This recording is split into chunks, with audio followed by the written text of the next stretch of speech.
welcome to the Keeldra Observatory podcast. Moving into November, the nights are drawing in, the weather's drawing in, lots of things are drawing in, including a man with a red suit, and we'll be keeping our eyes on our telescopes for him, of course, in due course.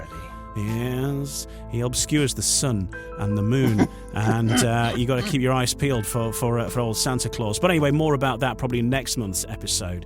But right now, we're recording this on what is a fairly glum evening. The weather has closed in.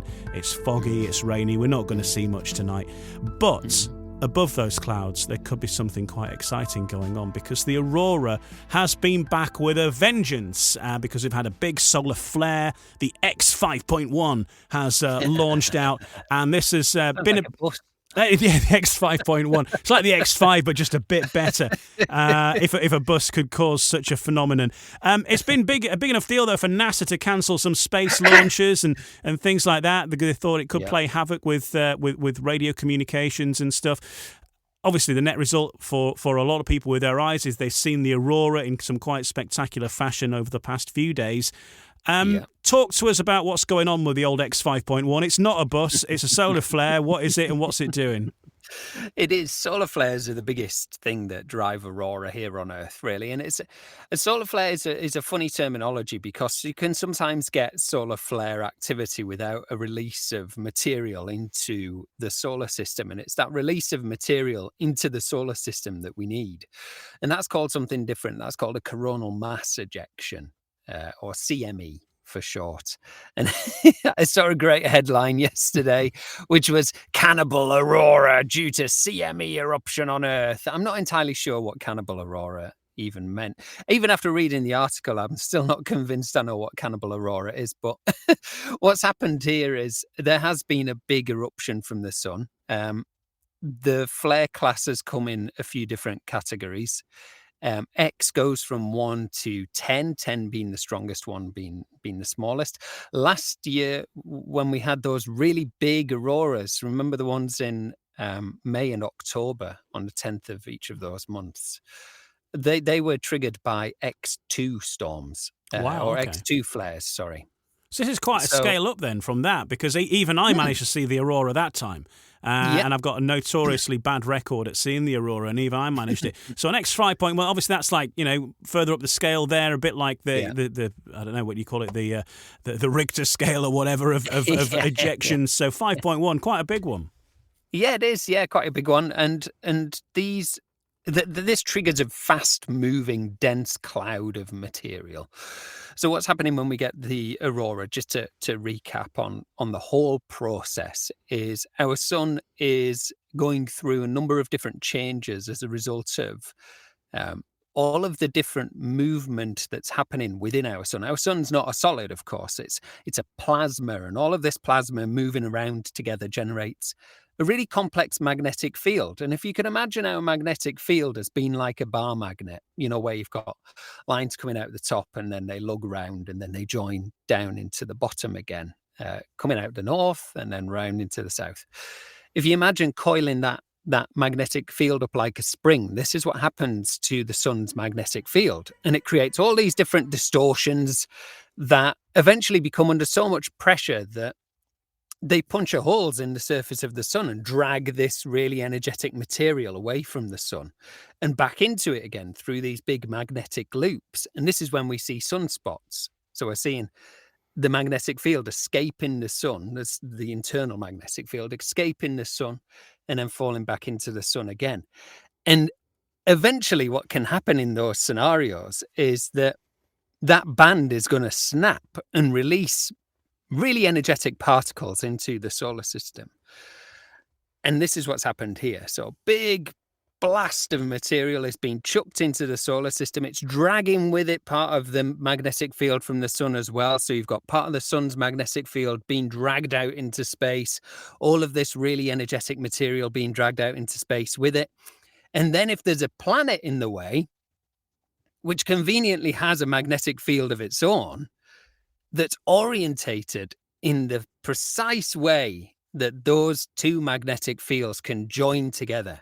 Say, for example, a bit like Earth. A bit like Earth, but just before we move on there, that quite a sensitive, changing thing that's happening inside of Earth, or around Earth rather, is the direction of our magnetic field, or the way that it's moving. And so if it's in the right direction, facing south, then eventually our incoming magnetic field from the sun finds the magnetic field of Earth, and then, just like snapping two magnets together, these two field lines join. And when they join, that material that's been chucked away from the sun is now able to start to creep into our magnetic field. And then eventually, those lovely energized particles, they get thrust inwards towards the north and the south pole as the magnetic field goes around reconnecting itself and reconfiguring itself again. And that's what triggers the aurora, is essentially to kind of summarize what happened there. The sun's magnetic field stretched out, ripped a hole in Earth's magnetic field, then some material that was coming from the sun, in this big cloud of material coming from the sun, entered into our magnetic field. And then as the Earth's magnetic field reconfigures itself again, that material is ejected really, really, really quickly in through the north, in through the south pole. And then it hits our atmosphere. And when it hits the atmosphere, the gas, the nitrogen and oxygen that it hits, it starts to transfer energy to that oxygen and nitrogen. And that oxygen and nitrogen doesn't want the energy. They don't like receiving that much energy. It's too much for them. So the only way that they can deal with that is produce photons of light. And that's what we're seeing. We're seeing these energetic particles that have come from the sun hitting the gas in our atmosphere and making them produce some light. And that's what's happening right now. Even it's still happening right now. There was a big influx of material. Everything was working as it should have last night, and then the night before as well. And some people were lucky enough to see it the night before and take some lovely red auroras that we got to see in that.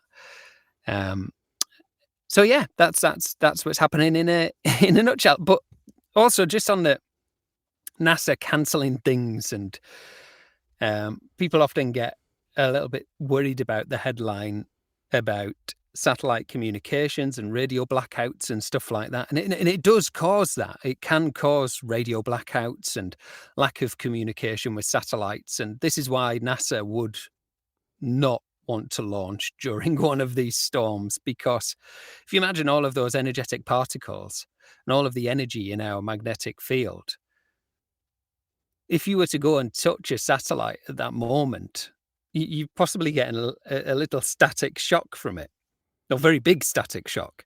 So that static shock there that you're getting, and all of that static energy that's inside those satellites, can sometimes fry them.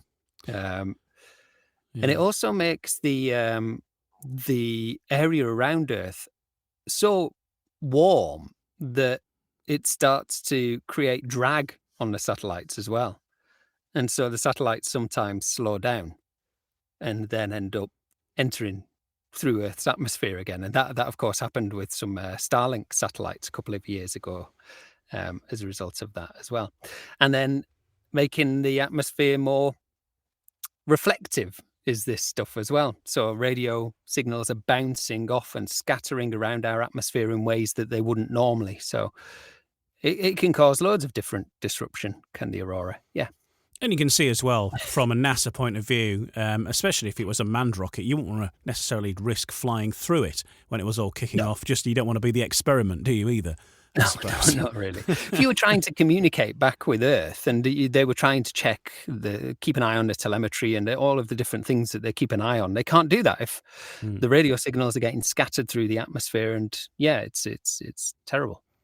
Bit of a risk, but we are as well in the scheme of the aurora cycle. This is like what we've been talking about for years, but we are at like the sort of the peak, the maximum of the activity as well, aren't we? So it won't be like this every year. This is like the peak of the sun's mood when it comes to this kind of stuff.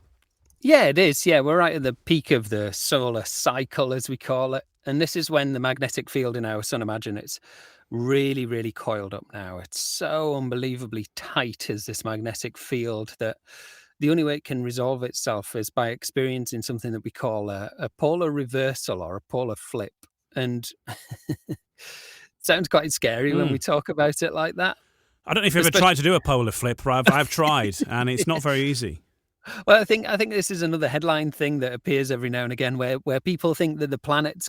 We talk about the Earth's magnetic field's drifting. That means there's going to be a polar flip, and the planet's going to spin upside down, and all sorts of scary kind of imagery that the press give us from that. But that's not what's happening here. When we have a polar flip or a polar reversal, I guess, is the way that we should maybe think about it, because magnetic field lines, they have a flow direction, so north flowing to south.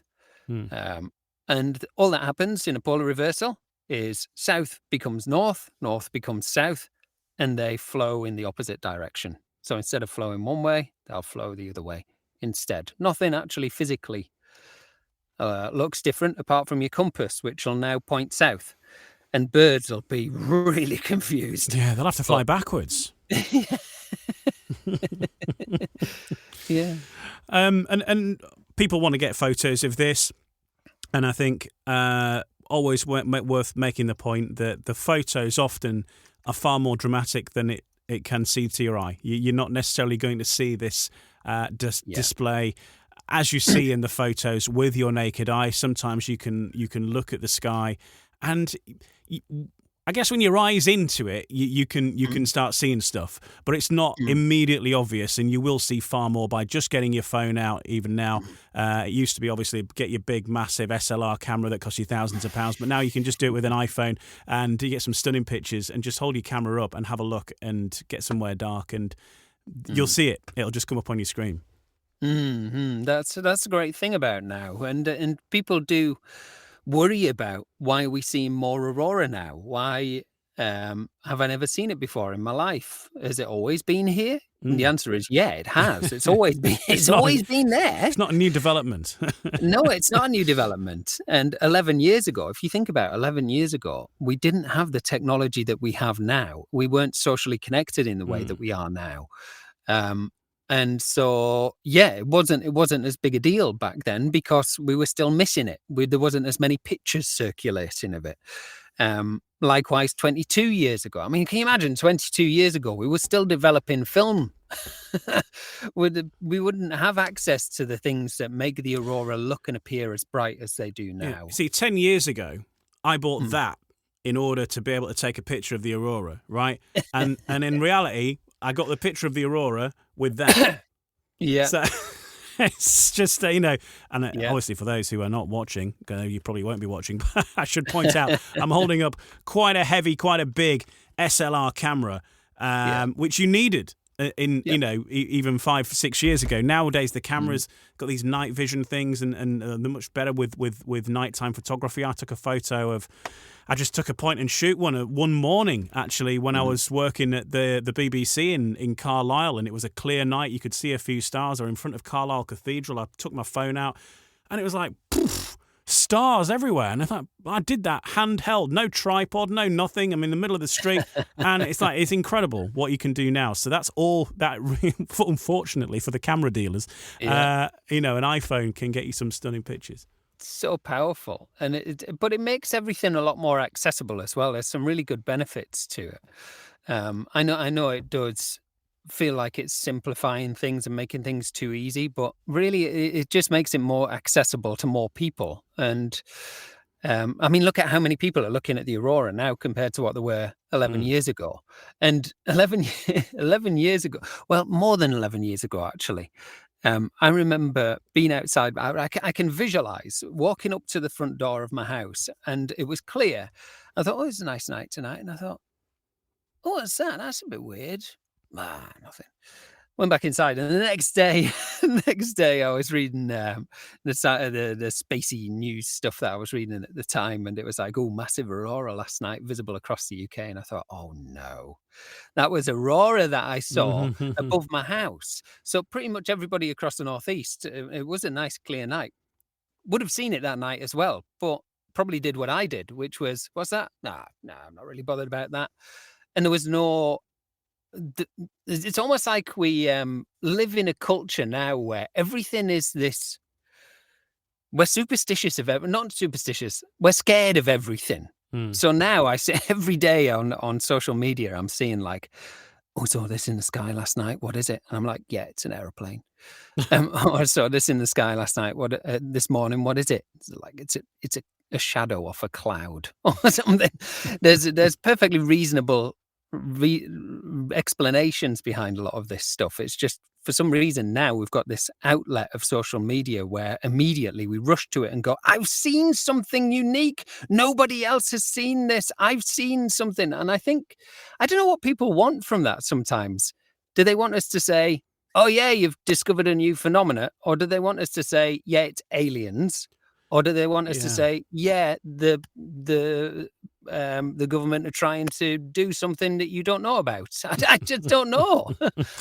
Yeah, I think it's that rush, isn't it, to be first? People want to be the first with the Yeah. news and all that. And I think when it comes to space, unless it is something absolutely massively freak, there is a pretty good chance that whatever you've seen in space has been discovered already at some Yeah. point in the last 2,000 years. You know, it probably has. But as well, I think when you're looking for the aurora too, the thing I noticed when I did spot it last May when it came out was the fact that obviously people think of the colours and you're expecting the sky to go green or whatever it is and these pillars of light coming up, and that's not what you see with the eye. What I did see with my eye, though, was something that looked a bit like a cloud.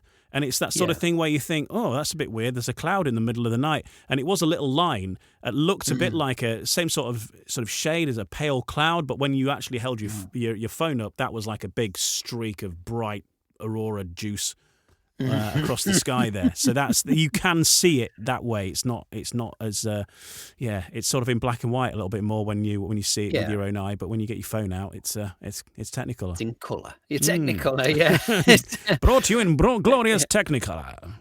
And when you go to different parts of the world as well, like if you were to go to the Arctic Circle and get a really nice dark night, get away from light pollution, get a really good clear night, you probably will see colour coming through. You'll see greens. On Hadrian's Wall the other night, Dan Monk was looking at some nice red aurora. He could see the red. He couldn't see the green. It was just monochrome, but the red was quite visible. And I remember last year when the big storms were at the observatory, I could see colour as well. I would call it blue, but I'm colourblind, so I wouldn't trust anything that I say when it comes to colour. But I could definitely see some colour coming through. Okay, so keep an eye out for the aurora. It is going on at the moment. It is particularly obviously the time of year for it, but when you get these big flares and stuff, it is going to be... obviously the sun is in the mood for it at the moment. So, keep your eyes peeled. Obviously, you need a clear night. The less light pollution, the better. But you could well see it. Just get your phone out, and that might do it for you. Let's move on to something that you might need some slightly more specialist equipment to see. The iPhone has not replaced everything, but we have an interstellar comet, which I'm not sure if that includes Matthew McConaughey being strapped to it or not, but he could well be. This is is it 31 Atlas? 3i Atlas. I can't tell if it's a one or an I. But this is quite a bright, as they go, quite a bright comet. It's been travelling through the cosmos, shall we say, for, we don't exactly know quite how long. And a lot of people think that this could actually predate our solar system. I think it was Professor Brian Cox saying that this could be older than anything that we can ever imagine. Absolutely. And it's paying us a visit in our sort of general radius. Nice of it to stop by and share with us its secrets of the universe. That's nice, isn't it? It's an interesting one, this one. And every day, I feel like every day there's a new thing to come out of this, a new finding. Today there's been some interesting reports about radio signals that we're getting from it. And I haven't had chance, admittedly, to really clue myself up on what they were talking about there. But one thing that was quite interesting recently was that it was outgassing some really interesting gas, and in a way that we'd never quite seen before, that suggested that it had probably been subject to quite heavy bombardment of cosmic radiation when it's been out beyond our solar system. So beyond our solar system, as it starts to move outside of the heliopause, which is this veil of protection from the sun, outside there in the great interstellar space, it's been baked by all of these really dangerous particles that are bombarding it, and it's baked it in such a way that maybe the outside and internals have some really interesting mixtures of ingredients merged together in ways that we've never seen before. Mm. So yeah, it could be quite an interesting thing to look at chemically when all the data starts to stream in from the various different things that have looked at it, and people in their specialist subjects start to get through that data, and which will take a very, very long time, I'm sure. I mean, we're still going through data from like the mid-90s from Hubble, so we might not know anything interesting for the next 10 years. I think it'll be quicker than that now with AI, and it's such a small thing as well. So yeah, it's interesting. It might do something else interesting as well. It could be aliens. There is still that possibility. That Harvard professor is determined to find aliens by just saying that every interstellar comet is aliens. But Yeah. if I was aliens and I was just, sneaking up on a little, if I thought, oh, there's a civilization there, let's sneak up on them and have a look. But we'll not get too close. We'll just sneak in and have a look. Disguising yourself as a comet's not a bad idea. Nobody would, see that one coming, would they? They would. No, they wouldn't. Until then, they realise that, actually, this civilization can now determine that we may have come from outside of the solar system, and now everybody's looking at us. What do we do? Like a scene from Scooby-Doo where they unmask the comet and there's a few little green men in there. Now, this is the thing, that this is only the third confirmed interstellar object ever detected, and this is quite a recent thing, I guess, as technology gets better. We had one in 2017, one in 2019, but 3i Atlas is the first thing that's really properly observable from Earth, and so to get that level of detail, the level of information from it, there's never been anything like this that we've been able to sort of really get a handle on, get a sort of a visual on, and be able to observe it in this level of with this level of detail. Yeah, that's the crucial thing about this. I think we've kind of learnt those lessons from the previous two. There was Oumuamua, the first one, the one that was shaped like a cosmic poop, and then there was Borisov, which is a great name. That one that nobody really heard about that much, and then this one comes along, and everybody's like, "Whoa, this is amazing!" It is really cool, but it also means that because people have been convinced that these things are interesting, if you want to use somebody's really big telescope to have a look at it, then it's easier to convince those people now to swing their telescopes to take a look at this object. So more and more people are looking at it. But it's not to say that they haven't been through before, because they absolutely, undoubtedly will have. And there possibly is more bits of material from interstellar space drifting around our solar system right now. It's just that they're really hard to spot to begin with. Until they do something interesting like outgassing. And outgassing, it doesn't really start until something triggers it. And in a comet's case, or in something that's got ice inside of it, that doesn't really start to happen until the solar influence, or the sun's influence rather, starts to sublimate that solid ice. And that's when we start to see it outgassing, and it becomes a lot brighter then. Before that, it's really just a bit of coal drifting through darkness and trying to spot that. You can imagine how difficult it is, especially if it's really, really far away. We're looking at something the size of a building, for example, that's millions of miles away and only reflecting a tiny little bit of sunlight. It's really hard. So there is probably others out there. There have probably been millions through our solar system. even within the last few hundred years. It's just that this one we've got eyes on. When we talk about an interstellar object, what does that, in the strictest sort of astronomical terms, what is that? Is that in our known region of the sky? Obviously, it's been travelling for billions of years. It's been a long way. Do we know where it came from and where it might have been? I don't think we know where it's come from yet. Of course, we can figure out the rough direction of where it's come from. But there's a number of factors that can change that direction as it's moving through our galaxy as well. But we definitely know that it's come from outside of our solar system, and that could have been ejected from its own solar system in a few different ways. It could have been during an early formation of material. So as a little baby solar system is being born, where you have your lovely brand new sun, and then you've got all this dirt whizzing around it.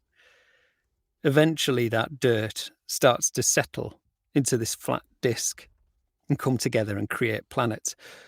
But during that very initial stage, some of that dirt that's a bit further away, it might start to stick together as well and just drift there for a little while. And then maybe there's some big collisions out there that start to shoot material off in all sorts of different directions.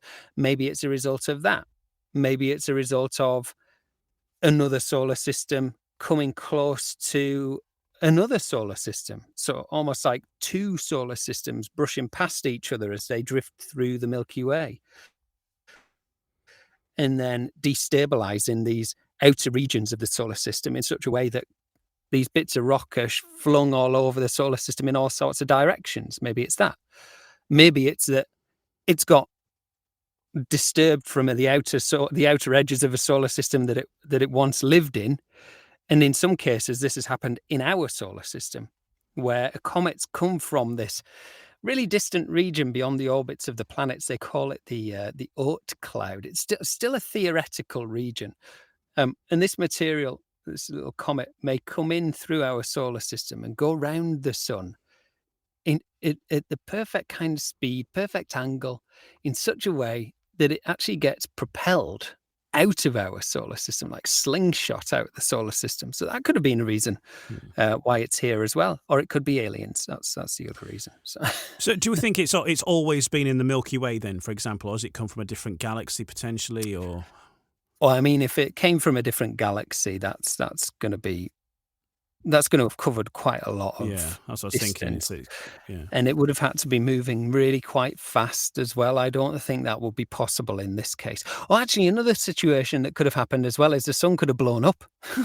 So it could have been a bit of rock around a sun that, blew up, went supernova, or something else happened to its star, and then this material has drifted off into space. So, but less likely to be from another galaxy.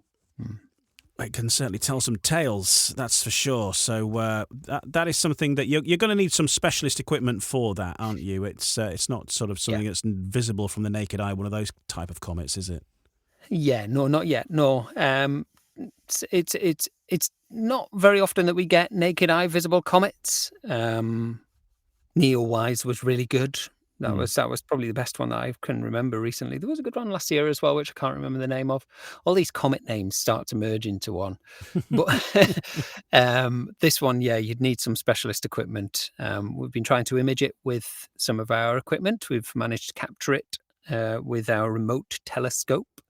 And it is very small. It is really quite hard to spot. Not really anything that you'd get with binoculars or anything like that just yet.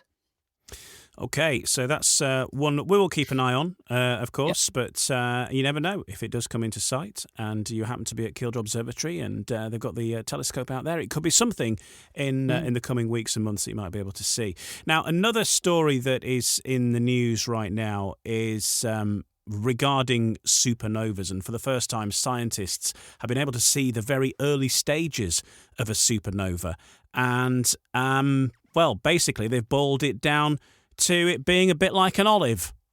Tell us about that. It does apparently look like an olive. And I found this quite interesting because I was trying to figure out, well, how do they? Because this is an area of physics that, I mean, I'm pretending like I know physics here. I must just stress every opportunity that I talk about anything that sounds remotely like I know what I'm talking about. I don't have a degree. I learn this stuff by osmosis.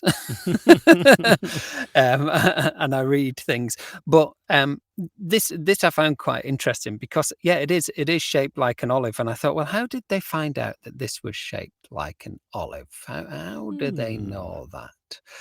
And apparently they look at the light of a star, or in this case, a supernova. Light has a property called polarization, right? And in a sphere, if you imagine a star being a perfect sphere, that was a nasty pop there, wasn't it? If you imagine a star being a perfect sphere, which is kind of what they are almost, the polarization of the individual photons cancel each other out. So when you look at a supernova in this occasion, the net polarization of the light that you get from it should be zero. If it's not, then it's not circular. Something else has gone wrong. And they can figure out what shape it is. And in this case, this particular supernova started to stretch out like an olive and continued to stretch out. So it's almost like you've lifted the top of the sphere and stretched it upwards. And then it continues to kind of stretch out until eventually it's maybe like, I don't know, pill-shaped or something like that. So this is what's happened to our lovely star that's died. It's gone and died, ripped itself apart and become olive-shaped right now. And we've got to look forward to its pill shape, which it probably is right now. And this was all in the Very Large Telescope, which sounds a real novel name for a very large telescope, but that's what it's called. And this is where the sort of discovery was carried out as well. So they saw that. And one other thing, we like a story about everybody loves aliens, and this is a fairly fresh story by the look of it. Everybody loves an alien. We've never had an alien on the show yet, and Not yet. Still waiting for our first. But we have had Professor Wallace. We've had Professor Wallace Arthur on a couple of times though, and he is all over the alien chat. Loves a good alien, doesn't he? He knows his aliens, and he said that if we're going to find one, it'll be on an exoplanet. He said that. He said that in the very first episode we did, I think. Yeah. And, he's stuck with that. But there's a story that's just been published now. Astronomers don't usually like clouds, says the story. But clouds, of course, obscure the view of the cosmos. But dense cloud coverage is now something astronomers are looking out for on distant exoplanets. Researchers at Cornell University have developed the first ever reflectance spectra, which is essentially a colour-coded key of the microorganisms that live in Earth's clouds. And now the astronomers are thinking, well, we could turn this around and potentially identify similar organisms. Are there organisms living in the clouds on exoplanets rather than necessarily building empires on the ground and, flying little... flying saucers and stuff, that they might actually just be little tiny organisms living in the clouds, as there are in this in this world that we're in now. Is that something to potentially look deeper into? So check the clouds is the message. Yeah, clouds are interesting things, you know. People often don't think too much. Why would you think too much about a cloud? Oh, look at that cloud. What's caused that? But and I think we never get really taught this in enough detail at school, and I talk about this quite regularly about a number of different things. But the water cycle, I'm sure you're all familiar with, is where water evaporates and then it condenses. And then at that condensation point, I don't feel like we get taught the great detail that actually happens there. It used to frustrate me when I was a kid. I used to say to the teacher, Miss, I know you say it's condensing, but what's it condensing to? And she used to say, Dan, just shut up. for now. But what it's condensing to is it's condensing to particles in our atmosphere, little particulates like dust, pollen, bits of volcanic ash, bits of pollutants from cars, brake dust, loads of brake dust in our atmosphere from our cars, from us braking. All that dirt gets chucked up into the atmosphere. And that's what causes clouds. If you have no particulates in your atmosphere, you're not going to have clouds. You would just have lots of humidity instead. That cloud is only formed because each of those little bits of gas are able to, or water vapor rather, is able to nucleate something. And it can be said for any cloud. You know, if you go open your freezer or something, you might, if your heating's on full blast, you might get a little cloud come out. That's clinging on to all of the little dust particles that's floating around your kitchen. So you get that little cloud that comes out as the water vapor is escape. There's a contrast in temperature, and all this water vapor comes leaking out of your freezer, and then it nucleates to all of the dirt that's kicking around your kitchen. It's going to make some people really concerned about the dirt levels, isn't it? But I can tell this kitchen is dirty. I've got clouds everywhere.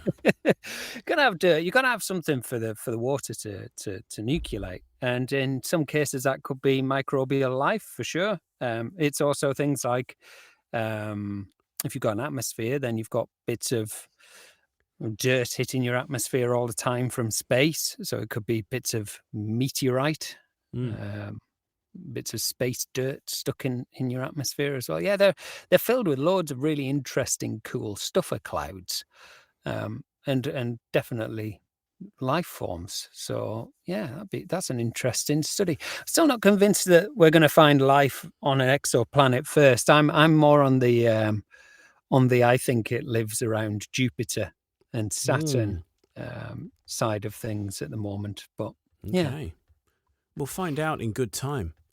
Either way, I don't mind as long as they find life. As long as they find something, validate it all. Let's have a look at what's coming up in November then in the night sky. If you want to get your star-gazing goggles on, there's plenty going on actually. Now we've got the dark nights back. It's not a bad month for it. Obviously, we've talked about the Aurora, which is always a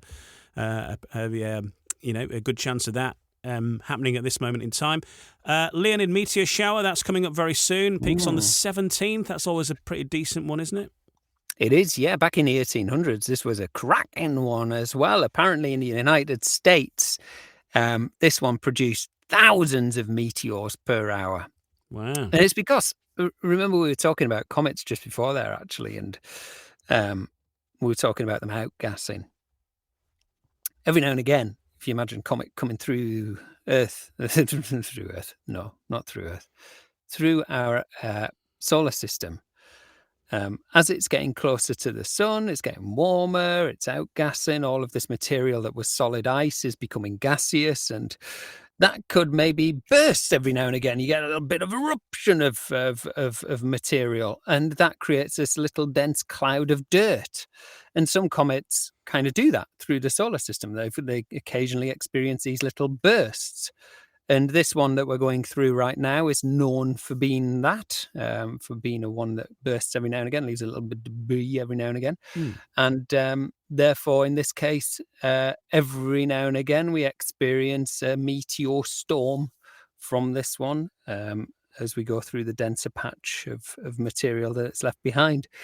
And we don't know whether it's going to be amazing or not until we're in it. So it could be thousands an hour. And that one actually was not seen that well in the UK. It was seen really good in the States, but by the time we'd rotated into darkness, it had settled down a little bit. So they can be short-lived when they're like that as well. So we'll see when we get there, but we want to keep an eye out for nevertheless. And that's the peak on the 17th, which is going to be a Monday, but obviously either day, either side, you could see something as well. So keep your eyes to be able to get a clear night. If you're looking for the Aurora, you might get a surprise thrown in there in the bargain as well. A few planets are back, aren't they? Jupiter and Saturn are always around this time of year. They are, yeah. Saturn's out nice and early on the night, and then a little bit later when Gemini risers. You've got Jupiter that comes with it. Jupiter's super bright at the moment. I noticed it's super bright every year. I just think every time I look at it, I think, has it got brighter? But no, I think it's always been that bright.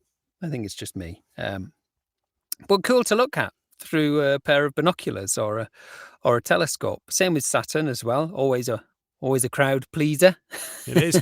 Both of them. But I think as well that they're planets that people, if you're not a stargazer or you're with some people who are not really into it, but they are kind of interested in planets and stuff, and if you point up and go, that's Saturn there, and the guy's not, and you say it is, it's, how can it be Saturn? That's a massive planet. It's they think it's deep into space, and that's it there, and people's minds are just blown in a low level kind of way. So that's always one to look out for. Orion. All these classics, these winter classics are out as well. The Great Square of Pegasus classics. And all these. Yeah. Blue Snowball. That's a nice object to look at.